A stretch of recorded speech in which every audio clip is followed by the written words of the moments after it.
नमस्कार, देश न्यूज का खास कार्यक्रम इलाज का इलाज देख रहे हैं आप। मैं हूं आपके साथ ऋषिका गुप्ता और आज बात करेंगे पन्ना जिले की, जहां सैकड़ों की तादाद में झोला छाप डॉक्टरों की भरमार है। ये डॉक्टर मरीज के स्वास्थ्य के साथ खिलवाड़ कर रहे हैं, इसके बावजूद भी इन पर कोई कार्रवाई नहीं की जा रही। जिला मुख्यालय से लेकर ग्रामीण अंचलों तक इन झोला छाप डॉक्टरों की पन्ना जिले में तादाद अत्यधिक है। ये मरीज के स्वास्थ्य के साथ लगातार खिलवाड़ कर रहे हैं। कई बार तो इन डॉक्टरों के द्वारा ऐसी दवाई कर दी जाती है कि मरीज की मौके पर ही कुछ घंटों बाद मौत हो जाती है, लेकिन पन्ना जिले का प्रशासन अभी तक नहीं जागा और गांव-गांव में बैठे ये झोला छाप डॉक्टर अपनी मनमर्जी मुताबिक पैसे लूटते हैं। जब देश न्यूज से हमारे पन्ना जिला संवाददाता रजनीश नामदेव पवई और गुनार सलहरा क्षेत्र के ग्रामीण क्षेत्रों में निकले तो देखा गया कि हर एक गांव में 3 से 4 झोला छाप डॉक्टर हैं। बिना किसी डिग्री के अवैध क्लिनिक संचालित कर रहे हैं। इतना ही नहीं, ये दवाइयों का भी अत्यधिक स्टॉक बनाकर रखते हैं। ये कई प्रकार की गंभीर बीमारियों का भी घर बैठे इलाज करते हैं। इन झोला छाप डॉक्टरों को किसी भी प्रशासनिक अधिकारियों का कोई भी खौफ नहीं है। धड़ल्ले से ये अपना कारोबार गांव-गांव में चलाते हैं। इन फर्जी डिग्रीधारी झोला छाप डॉक्टरों पर कोई कार्रवाई ना होने से इनके हौसले बुलंद नजर आते हैं। लेकिन अब सवाल ये कि आखिर कब तक ये झोला छाप हकीम आम जन की जिंदगियों से खिलवाड़ करते रहेंगे। और इसी पर ज्यादा जानकारी के साथ हमारे साथ पन्ना से संवाददाता रजनीश नामदेव जुड़ चुके हैं। रजनीश, सबसे पहले आप ही के पास आना चाहेंगे, आपसे चाहेंगे क्योंकि जिस तरह से हमारी टीम ने पन्ना जिले के सभी गांव में जाकर देखा तो 3 से 4 जो डॉक्टर हैं, झोला छाप डॉक्टर, वो वहां पर पाए गए। आपसे जानना चाहेंगे क्या कुछ गाँव की स्थिति वर्तमान में बनी हुई है। जी मैं आपको बता दूं रिश्ता जी कि मैं एक दिन क्षेत्र में निकला था तो मैंने देखा कि यह जो झोला छाप डॉक्टर हैं, इनके पास ना तो किसी प्रकार की डिग्री है, ना तो किसी प्रकार का लाइसेंस है, और ये हर गांव में अपनी दवा की दुकान धड़ल्ले से चला रहे हैं। और इसका यह है कि इनके ऊपर कोई कार्रवाई नहीं होती हैं। कई बार तो यह भी देखा गया है, ऐसी खबरें भी निकल कर सामने आई हैं कि इनके इलाज करने से मरीज की कुछ घंटे बाद मौके पर ही मौत हो गई है। कई बार हंगामा हुआ और इनके ऊपर कोई संतोषजनक कार्रवाई न होने से यह लगातार अपना व्यापार फैलाते जा रहे हैं। और यह एक जगह नहीं है, पूरे पन्ना जिले में हर एक गांव में बैठे हुए हैं। 3 से 4 डॉक्टर एक गांव में बैठे हुए हैं और यह लगातार ये तो बड़ी बड़ी इलाज भी कर, बड़ी बड़ी मरीज उसका मरीज जो होते हैं, बड़ी बड़ी गंभीर बीमारियों का भी इलाज करते हैं, बवासीर जैसी बीमारियों को इलाज करते हैं। जी रिश्ता जी, बिल्कुल ठीक रजनीश, और जिस तरह से आप यहाँ पर बता रहे हैं कि 3 से 4 डॉक्टर हर एक गांव में हम देख रहे हैं, लेकिन अगर कार्रवाई को लेकर मैं बात करूं तो यहाँ पर प्रशासन के संज्ञान में लगभग ये मामले जो है वो हैं, क्योंकि कई बार हम देखते हैं ग्रामीण क्षेत्रों से ही ऐसे मामले निकल कर आते हैं कि गलत दवाई देने की वजह से या फिर अस्पताल में गलत स्टाफ, अनट्रेन्ड स्टाफ जो रख लेते हैं, उनके इलाज के दौरान जो मरीजों की मौत हो जाती है। तो संज्ञान में तो ये मामले हैं, लेकिन प्रशासन इस पर सुनवाई क्यों नहीं करता, कार्रवाई कुछ क्यों नहीं की जाती रजनीश? देखिए रिश्ता जी, मामले तो प्रशासन के संज्ञान में रहते ही हैं, क्योंकि कई बार खबरें भी चलती हैं और कई बार जब किसी की मौत होती है इनके द्वारा तो उनको ये बात तो उनके संज्ञान में रहती है। कल भी मैंने अमानगंज ब्लॉक के बीओमओ हैं डॉक्टर अमित मिश्रा जी, उनसे ही बात की थी। तो उनके द्वारा कहा गया कि हम कार्रवाई करेंगे, लेकिन सिर्फ आश्वासन ही कार्रवाई के नाम पर दिया जाता है। और मुझे तो जहाँ तक समझ में आ रहा है क्या जो डॉक्टर हैं, इन डॉक्टरों से भी कहीं ना कहीं कमीशन खोरी का खेल प्रशासनिक अधिकारियों का चलता है, जब तो इनके ऊपर कोई कार्रवाई नहीं होती है। ठीक है रजनीश, जिस तरह से आप लगातार ये बता रहे हैं तो कहीं ना कहीं सिर्फ प्रशासनिक जो अधिकारी हैं उनकी तरफ से खाना पूर्ति कर दी जाती है आश्वासन देकर, और कोई जो कार्रवाई है वो यहाँ पर देखने को नहीं मिलती है। हमारे साथ डॉक्टर अमित खरे, समाज सेवी, जुड़ गए हैं। अमित जी, आपसे समझना चाहेंगे, सबसे पहले तो आपसे यही जानना चाहेंगे कि आखिर ऐसे डॉक्टरों को मान्यता कौन दे देता है? फर्जी डिग्री के आधार पर इनके पास ना कोई वैध डिग्री होती है, ना कोई वैध कोई इलाज करने का तरीका होता है। एलोपैथिक दवाइयां इनको भरपूर मात्रा में दे दी जाती है, तो किसके संरक्षण में ये सारी चीजें चलती हैं अमित जी? देखिए मैडम, ऐसा है कि ये अभियान में लगभग 10 साल से 15 साल से तो मैं ही देख रहा हूँ ये अभियान चलाया जा रहा है इनको झोला छाप की प्रैक्टिस बंद करने के लिए। पर मेरा मानना ये है मैडम कि जिला चिकित्सालय से लेके CSC, PSC, मध्य प्रदेश में इतने सारे मेडिकल कॉलेज मैडम अगर ओपन हो गए हैं, तो क्यों ना राज्य सरकार इनको 6 महीने का, 1 साल का, 2 साल का इनकी ट्रेनिंग करा के इनको बैलेट सर्टिफिकेट इनको प्रदान कर दे अगर, है ना। कोविड में आप देखिए लोग घरों से निकलने में डर रहे थे मैडम, तब जिनको अपन झोला छाप बोल रहे हैं, आखिर में थोड़ा बहुत तो उन्होंने मैनेज किया। अस्पतालों में बेड खाली नहीं था, लाखों पे लाशें निकल रही थी। मैडम मेरा मानना है ऐसा कि इनको झोला छापना बोल के इनको एक ट्रेनिंग दी जाए, जो इनका सर्च वेरिफिकेशन किया जाए इनके गांव में, कस्बे में, मोहल्ले में जहां ये रहते हैं, कि इनकी 5 साल की अगर इनकी प्रैक्टिस हो चुकी है तो इनको माननीय हमारी जो मध्य प्रदेश की भाजपा की सरकार है, इनको ट्रेनिंग दे। ठीक है अमित जी, लेकिन जिस तरह से आप यहाँ पर बता रहे हैं, ठीक है अमित जी, आप ट्रेनिंग देने की डॉक्टरों को बात कर रहे हैं कि ये जो झोला छाप डॉक्टर, आपने कहा कि इनको झोला छाप ना कहकर सरकार की तरफ से इनको ट्रेनिंग दी जाए, लेकिन जब तक ट्रेनिंग नहीं दी जाती है या फिर जब तक सरकार इस तरह का कोई कदम नहीं उठाती, तो क्या आपको लगता है ये ठीक है कि इनको जो इलाज है वो करना चाहिए? अब ग्रामीण क्षेत्रों में हम देखते हैं इस तरह के जो डॉक्टर है वो लगातार बढ़ते जाते हैं। उसका एक कारण है अशिक्षा, और जो ग्रामीण क्षेत्र के लोग होते हैं वो बाहर नहीं जा सकते, इसलिए वो भरोसा इन पर जल्दी कर लेते हैं। गंभीर बीमारियों का इलाज ये कर रहे हैं, मौतें हो रही हैं, तो जब तक ट्रेनिंग नहीं दी जाती, क्या ये इलाज कर रहे हैं वो आप ठीक मानते हैं अमित जी? हाँ, जब तक इनको ट्रेनिंग नहीं दी जा रही है तो हाँ, ये तो इनका गलत है और इसके खिलाफ प्रशासन को एक्शन लेना चाहिए और इनकी प्रैक्टिस बंद करानी चाहिए। मैं इसके पक्ष में नहीं हूँ, लेकिन इतना तो मैडम है कि अगर इनकी प्रैक्टिस अगर लगभग अगर 3 से 4 साल, 5 साल इनको हो गए हैं, सीनियरिटी इनको आ गई है, तो अब तो ये बेरोजगार हो जाएंगे। इनका पूरा जीवन, इनके बच्चे, इनका पूरा सिस्टम फेल हो जाएगा अगर इनकी प्रैक्टिस बंद कर दी जाए। तो इनमें से कुछ अपन को उसमें से वेरिफिकेशन करके सरकार को काट छाट करनी चाहिए। अगर अमित जी, आप जिस तरह से, ठीक है अमित जी, लेकिन आप जिस तरह से यहाँ पर बोल रहे हैं कि इनको ट्रेनिंग दी जानी चाहिए काट छाट करके, इनमें से कुछ डॉक्टर ऐसे हैं जिन्होंने पढ़ाई भी नहीं किया, कुछ मेडिकल पे काम कर कर अपना ये कारोबार चालू कर देते हैं, जिनके पास डिग्री तो दूर की बात है, उन्होंने पढ़ा भी नहीं होता है, जो कुछ सीखा होता है दूसरे से उसके आधार पर। ऐसे कैसे इन डॉक्टरों को ट्रेनिंग देंगे? फर्जी चीजों पर ये काम चला रहे हैं, तो आप ट्रेनिंग देने की इनको बात कर रहे हैं अमित खरे। मैडम एक तो अभी प्लान ये है कि कलकत्ता के जितने डॉक्टर हैं जिनको बंगाली पर बोलते हैं मैडम, ये फर्जी डिग्री लेके आ रहे हैं, ये कलकत्ता से और ये या बंगाल से, और यहाँ पर आके ये डॉक्टर अपने आप को बना रहे हैं। और ये ग्रामीणों में जाके इतना इनका उत्पाद, इतना आतंक है इनका ग्रामीणों में। 10 रुपए का इनकी फीस है, 50 रुपए की इनकी मेडिसिन है, फिर 100 रुपए की इनके टेस्ट है, 1500 रुपए लेकर ये बिगाड़ रहे हैं मरीजों को। ये तो संभव है, लेकिन बस मैं बार बार यही कहना चाहूंगा मैडम कि इनका वेरीफाई इनको करना चाहिए, इनकी डिग्री हो, इनको कलकत्ता में, बंगाल में, जहाँ के है ये, वहाँ से इनकी सर्चिंग करनी चाहिए कि डिग्री अगर वास्तव में अगर इनकी डिग्री ओरिजिनल है, काम करने के लायक है, तो मैडम इनको, मैं तो चाहता हूँ मैडम इनको प्रैक्टिस करना चाहिए। ठीक कह रहे हैं अमित जी, अगर डिग्री ओरिजिनल है तो फिर इन पर ट्रेनिंग जो है इनको दी जानी चाहिए, लेकिन अगर डिग्री ही नहीं है, फर्जी डिग्री पर काम चला रहे, तो फिर कैसे ट्रेनिंग संभव है? हमारे साथ वरिष्ठ पत्रकार धनंजय श्रीवास्तव जी भी जुड़ गए हैं।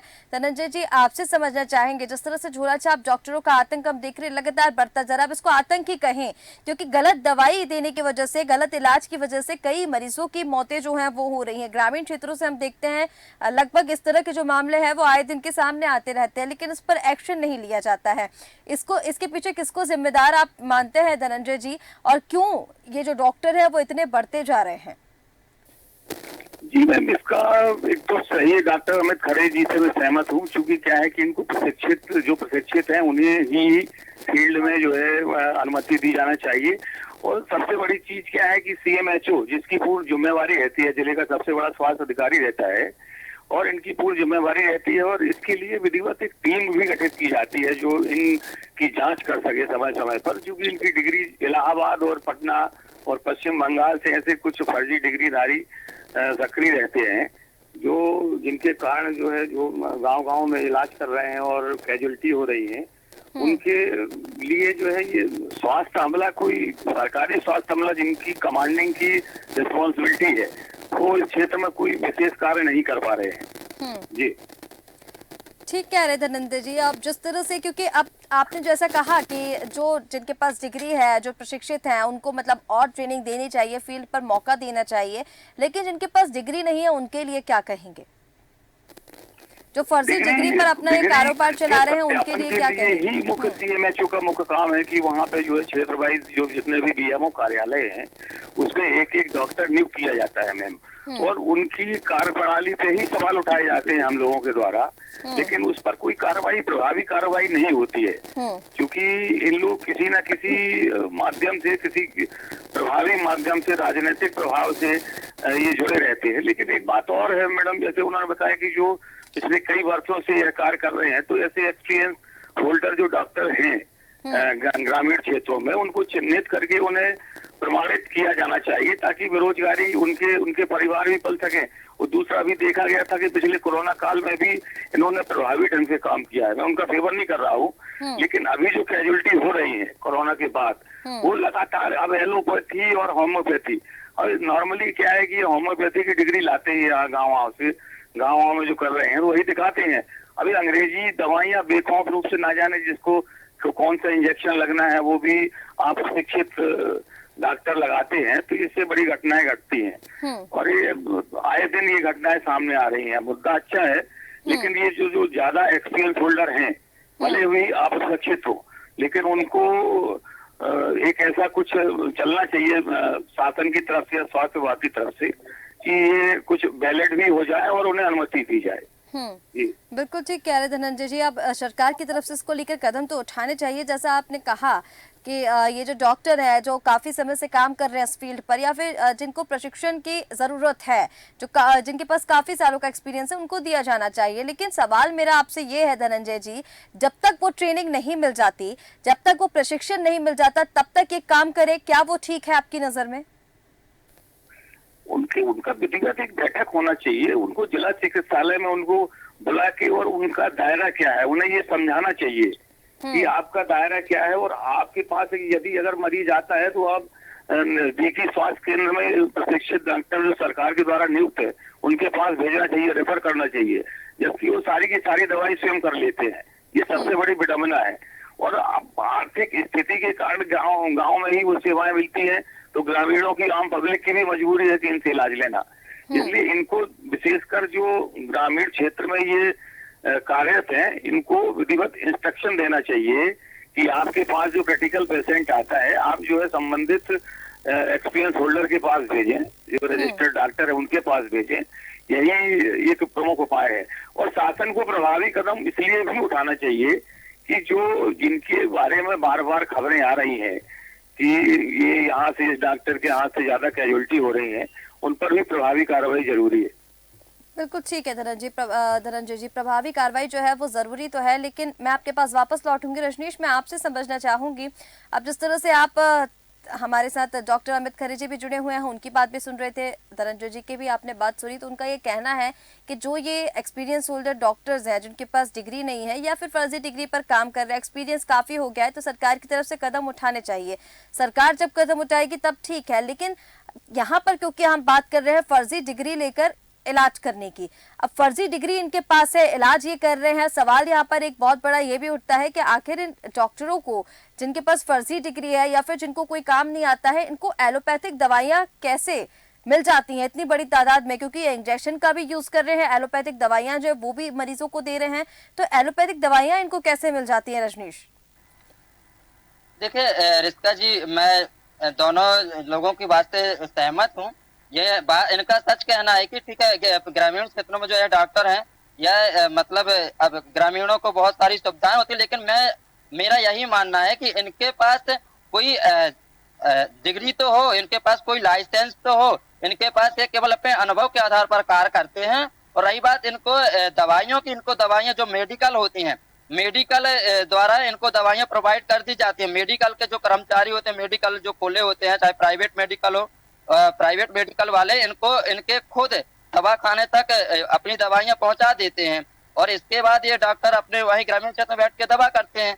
मैं तो यही कहूंगा कि इनके पास कोई डिग्री होनी चाहिए, इनके पास लाइसेंस होना चाहिए। अगर बिना डिग्री के, बिना लाइसेंस के ये कार्य कर रहे हैं तो इनके ऊपर कानूनी कार्रवाई तो बनती है। मैं बार बार यही कहूंगा रिश्ता जी, अगर ऐसा नहीं होता है तो, क्योंकि जिस तरह से देखिए सहमति यहाँ पर सभी की बनती है कि ये जो डॉक्टर्स हैं, अगर इनके पास डिग्री है और एक्सपीरियंस को लेकर काम कर रहे, सरकार की तरफ से कदम उठाने चाहिए। लेकिन अमित खरे जी, अगर कोई लाइसेंस ही नहीं है और बार बार सवाल वही खड़ा होता है कि ठीक है सिर्फ एक्सपीरियंस होने से अब मैं खुद का आपको एग्जाम्पल दे दूं या फिर किसी और की भी बात कहूं, कोई एक व्यक्ति मेडिकल पे 4 से 5 साल काम कर रहा है तो क्या वो गंभीर बीमारियों का इलाज कर सकता है अमित खरे जी? या फिर आप ये कहेंगे कि सरकार को उसे प्रशिक्षण देना चाहिए कि भाई वो डॉक्टर बन सकता है, उसे ट्रेनिंग दीजिए, वो इस फील्ड पर काम कर सकता है? हमारे साथ एक वरिष्ठ पत्रकार हमारे धनंजय श्रीवास्तव जी भी लाइन पे थे अभी। और दिशा जी, मैं ये बोलना चाहता हूँ कि हम लोगों के माध्यम से आपके चैनल ने जो मेहनत की है, तो हम लोग भारतीय जनता पार्टी के एक छोटे से कार्यकर्ता जरूर हैं, लेकिन माननीय डिप्टी सीएम है जो हमारे स्वास्थ्य मंत्री है राजेश शुक्ला जी, उन तक ये लिंक हम जरूर भेजेंगे और उनसे पहल करने के लिए हम लोग आवेदन निवेदन करेंगे। माननीय हमारी जो राज्य सरकार है इन लोगों के लिए कुछ ना कुछ करें। और मैं आपकी बात से सहमत हूँ कि जब तक इनके पास रजिस्ट्रेशन नहीं है तो इनको उपचार नहीं करना चाहिए मैडम, और इसके लिए प्रतिबंधक दंडात्मक कार्रवाई होनी भी चाहिए, लेकिन चिन्हित होना चाहिए मैडम किस डॉक्टर के यहाँ, जो हमारे श्रीवास्तव जी ने भी बताया कि जहाँ पर कैजुअलिटी ज्यादा हो रही है, जो डॉक्टर ज्यादा बदनाम हो गया है, उसको तो मैं सोचता हूँ तत्काल उनकी क्लिनिक बंद कर देना चाहिए। प्रशासन से मेरा अनुरोध। बिल्कुल ठीक कह रहे हैं अमित खरे जी, क्योंकि यही अब सवाल देखिए जनता के मन में भी है। अगर कोई मौत हो जाती है, मान लीजिए 2 से 3 मौतें तो बहुत ज्यादा है, अगर एक मौत भी हो जाती है तो उसके परिवार से पूछिए। और लाइसेंस और रजिस्ट्रेशन को लेकर जिस तरह से हम बात कर रहे हैं अमित खरे जी, यहाँ पर आपने आश्वासन दिया है, बहुत अच्छी बात है, देखेंगे कार्रवाई होती है नहीं, लेकिन यहाँ पर सवाल जब उठते हैं, अब इस तरह के जो मामले हैं वो लगातार बढ़ते जा रहे हैं। लाइसेंस नहीं है, रजिस्ट्रेशन नहीं है, लेकिन इलाज कर रहे हैं गंभीर बीमारियों का, और मौतें भी सामने आ रही हैं, पर अभी तक प्रशासन की तरफ से, शासन की तरफ से इस पर कोई भी प्रभावी कदम नहीं देखा गया है, मामले संज्ञान में होने के बावजूद। अमित खरे जी, मैडम ये अभियान तो मैं लगभग 10-15 वर्षों से देख रहा हूँ। कार्रवाई, आप सही बोल रहे हैं, कार्रवाई नहीं हो पा रही है, लेकिन अब कार्रवाई मैडम होगी, क्योंकि अब समय बदल चुका है, लोग भी जागृत हो गए हैं। पहले सड़कें नहीं थी मैडम, देखो गांव से लोग शहर तक नहीं आ पाते थे, नगर तक नहीं आ पाते, तो लोगों की एक मजबूरी हुआ करती थी मैडम। साइकिल से डॉक्टर जा रहा है, जिसको झोला छाप बोलते थे अपन, उससे इलाज कराना एक हमारी मजबूरी थी, हमारे लोगों की। लेकिन मैडम अब देखो सड़क, मार्ग, वाहन, हर घर में कार हो गई है, हर घर में मोटरसाइकिल हो गई है। मतलब अब मुझे नहीं लगता कि बहुत ज्यादा परसेंटेज मतलब इस व्यक्ति का गरीबी का रह गया है। लोग सक्षम भी होते जा रहे हैं और डॉक्टर्स भी अवेलेबल हर जगह हैं, हर पीएचसी में, सीएचसी में, आप जहाँ जहाँ देखिए। मेरा तो गांव जहाँ मैं रहने वाला हूँ, पन्ना जिला का एक छोटा सा गांव सिमरिया है। मैंने जिंदगी में कभी वहाँ पर एमबीबीएस डॉक्टर नहीं देखा, लेकिन अब मैं लगातार 5-10 वर्षों से देख रहा हूँ कि वहाँ पर डॉक्टर अवेलेबल है। 2-3 डॉक्टरों की पोस्टिंग है, मुंबई हो, बनौर हो, सायनगर हो, पूरे जिले में डॉक्टर्स हैं, ऐसा नहीं है अमित खरे जी। लेकिन जिले में डॉक्टर्स को लेकर जिस तरह से आप बात कर रहे हैं, मैं आपको बता दूं, क्योंकि हमने पिछले कुछ दिनों में भी इस पर रिसर्च की थी और इस पर चर्चा भी हमने की थी। झोला छाप डॉक्टरों की संख्या भी बढ़ती इसलिए जा रही है क्योंकि हम लगातार देख रहे हैं मेडिकल कॉलेजेस जो है वो तो खोले जा रहे हैं, स्वास्थ्य जो व्यवस्था है वो ठीक ठाक है, लेकिन कहीं ना कहीं जो डॉक्टर्स की कमी है, जो हमारी जनसंख्या है भारत में 834 लोगों पर मात्र 1 डॉक्टर है अमित खरे जी, तो ऐसे में इन डॉक्टरों की संख्या तो बढ़ना लाजमी है ना। फिर मैडम देखो, ये तो सरकार को इस तरफ ध्यान देना चाहिए, लेकिन मेरा मानना है मैडम, मैं बार बार आपसे बोल रहा हूँ कि अपन इनको झोला छाप तो अभी बोल रहे हैं, लेकिन कृपया इनको ट्रेनिंग देने का अपन काम करें। इनको जिनके पास डिग्री है उनको ट्रेनिंग देने का काम करें, और जिनके पास लाइसेंस नहीं है, रजिस्ट्रेशन नहीं है, उन पर कार्रवाई करने का काम करें अमित खरे जी, तो मुझे लगता है ज्यादा अच्छा होगा। धनंजय श्रीवास्तव जी, आपके पास मैं आना चाहूंगी। अब जिनके पास रजिस्ट्रेशन नहीं है, लाइसेंस नहीं है, उनके खिलाफ कार्रवाई तो होनी चाहिए, लेकिन आश्वासन हर बार दिया जाता है, कार्रवाई देखने को नहीं मिलती है। श्रीवास्तव जी। जी, मैं आपकी बात से बिल्कुल सहमत हूँ कि इस पर प्रभावी कार्रवाई नहीं हो पा रही है। और सबसे बड़ी चीज ये है कि पवई, जैसे पवई, अमानगंज और अजयगढ़ पन्ना सामुदायिक स्वास्थ्य केंद्र की नजर डालें अपन, तो पवई सामुदायिक स्वास्थ्य केंद्र के उप स्वास्थ्य केंद्र यहाँ पर 32 है पवई विधानसभा में। पवई विधानसभा में अकेले पवई सीएचसी में, पवई सामुदायिक इसके अंतर्गत 32 उप स्वास्थ्य केंद्र है, वो यहाँ पे एक भी डॉक्टर नियुक्त नहीं है मैम। और केवल 1-8 हफ्ते में 1-8 नर्स वगैरह जाती है, जैसा आपने बताया कि डॉक्टरों की कमी काफी है। और करीब 8 पोस्टें यहाँ पे एक भी लगभग 80 से 85 हजार लोग यहाँ के उप स्वास्थ्य केंद्र से जुड़े हुए हैं। हेलो, तो जी मैम सुन रही हैं?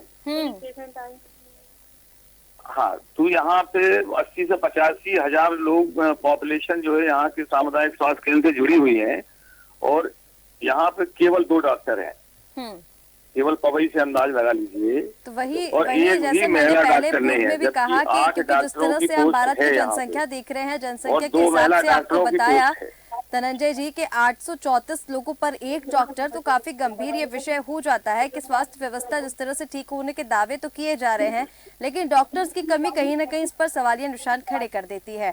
फिलहाल आप दोनों का ही हमारे साथ जुड़ने के लिए बहुत शुक्रिया।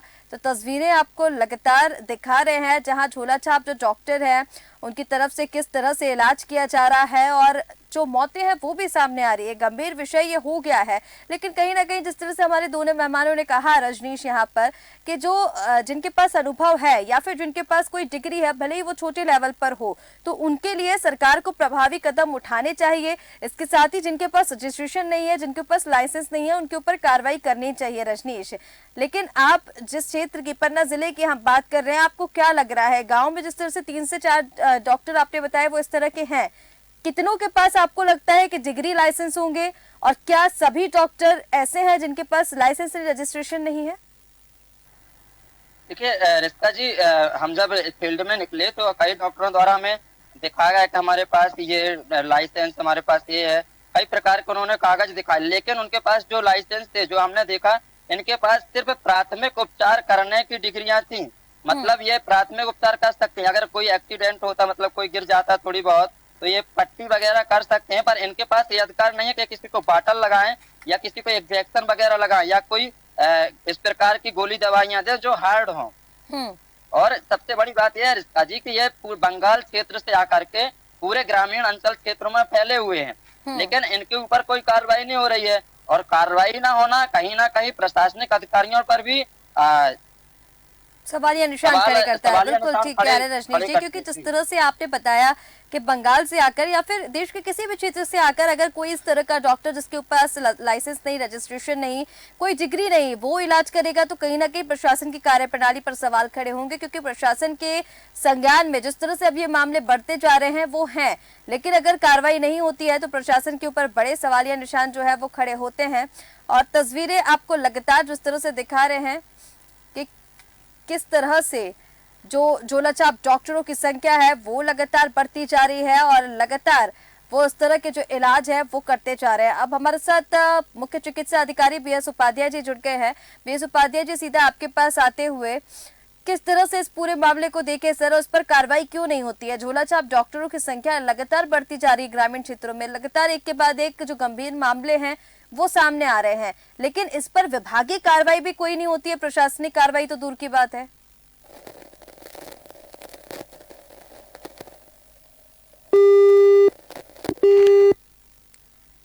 बीएस उपाध्याय जी से संपर्क हमारा नहीं बन पा रहा है, तो तस्वीरें आपको लगातार दिखा रहे हैं। आप जिस तरह से चिकित्सा विभाग की हम बात कर रहे हैं, स्वास्थ्य विभाग की बात कर रहे हैं, कहीं ना कहीं जब विभागीय कार्रवाई की हम बात करते हैं रजनीश, प्रशासनिक कार्रवाई तो ठीक है बाद में देखेंगे, लेकिन जो विभागीय कार्रवाई होती है उस पर हम पहले बात करें तो विभागीय कार्रवाई को लेकर क्या कुछ देखा जाता है? क्या जो जिस तरह से मुख्य चिकित्सा अधिकारी हमारे साथ अभी हमने जोड़ने का संपर्क किया है, उनसे तकनीकी समस्या कुछ आ रही है, इस वजह से संपर्क नहीं हो पा रहा है, विभागीय कार्रवाई क्या कुछ देख पा रहे हैं? विभागीय कार्रवाई तो अभी तक कुछ नहीं देखने को मिली है। हम चाहे पवई ब्लॉक की बात कर लें, चाहे अमानगंज ब्लॉक की बात कर लें, यहाँ पर बीएमओ डॉक्टर्स रहते हैं जिनके द्वारा भी कार्रवाइयां इन झोला छाप डॉक्टरों पर की जा सकती है। लेकिन हम इस बात को भी मानते हैं, जैसे धनंजय जी ने कहा था और डॉक्टर अमित खरे जी ने कहा था, हम इनकी बात को भी नहीं झुठला सकते, हमारा चैनल भी और हम भी इस बात को नहीं झुठलाते, क्योंकि ग्रामीण क्षेत्रों में आम जन के लिए यही काफी हद तक सहारा होते हैं। लेकिन सबसे बड़ी बात तो रिश्ता जी यही है ना कि इनके पास कम से कम कोई लाइसेंस तो हो, इनके पास कोई डिग्री तो हो, जो जहाँ से प्रशिक्षण ले चुके हो, जहाँ पर इनको ट्रेनिंग मिली हो कि ये हाँ दवाई करने लायक है और गंभीर बीमारियों का भी इलाज कर सकते हैं घर बैठे। बिल्कुल ठीक कह रहे हैं क्योंकि जिस तरह से ये मामले बढ़ते जा रहे हैं, गंभीर ये है, लेकिन आपने ठीक कहा, यहाँ पर हमारे बाकी मेहमानों ने भी ठीक कहा था कि अगर ये जो प्राथमिक उपचार की डिग्रियां लेकर गंभीर बीमारियों का इलाज कर रहे हैं वो इलाज ना करके इन्हें अगर रेफर कर दिया जाए तो कहीं ना कहीं इस तरह के मामलों पर अंकुश लगाया जाएगा। सरकार को भी, प्रशासन को भी इस पर प्रभावी कदम जो है वो उठाने पड़ेंगे। आपका हमारे साथ जुड़ने के लिए बहुत शुक्रिया। तो तस्वीरें आपको लगातार पन्ना जिले से दिखा रहे हैं जहाँ पर झोला छाप हकीम जो है उनकी संख्या लगातार बढ़ती जा रही है। कहीं ना कहीं इसको लेकर विभागीय कार्रवाई की भी जरूरत है, सरकार को भी इसको लेकर प्रभावी कदम उठाने की जरूरत है। फिलहाल हमारे इस खास कार्यक्रम इलाज का इलाज में इतना ही। अब बने रहे देश न्यूज के साथ। नमस्कार।